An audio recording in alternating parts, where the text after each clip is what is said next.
Hey there guys, Basil John here with the BJN, or the Basil John Network. Why? Because I couldn't think of a better name at 4 o'clock in the morning, but you're going to have to deal with it. So, let's get right into it, shall we? So as many of my friends know, I am both a Google and Microsoft fanboy. But at the same time, that means that I hate a lot of Apple products, and I will usually recommend people not to buy Apple products. So now is my opportunity to encourage all of you lovely people to buy the Google Nexus 5.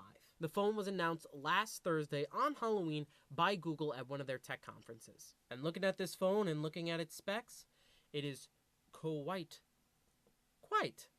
the pretty piece of technology.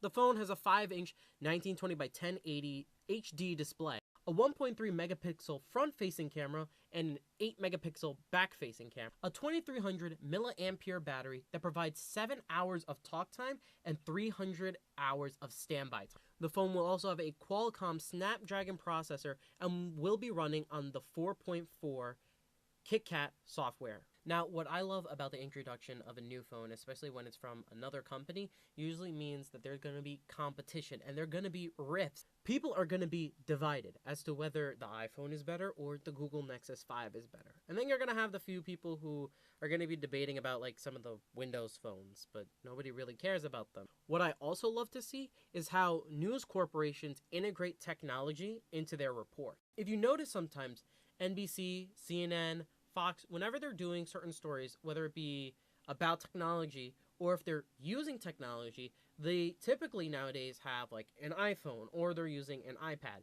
such as with the TSA story that was recently done. Now, with the introduction of the Google Nexus 5 and how user-friendly it's going to be and how it's going to be integrated with other forms of technology, will news organizations, instead of using the iPhone, will they be using the Google Nexus 5?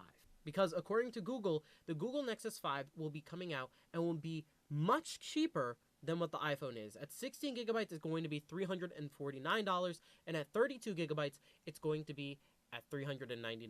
And you get a choice of 2 colors, white or black.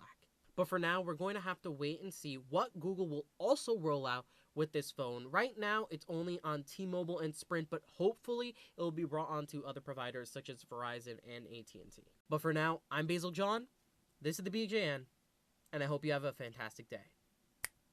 Peace.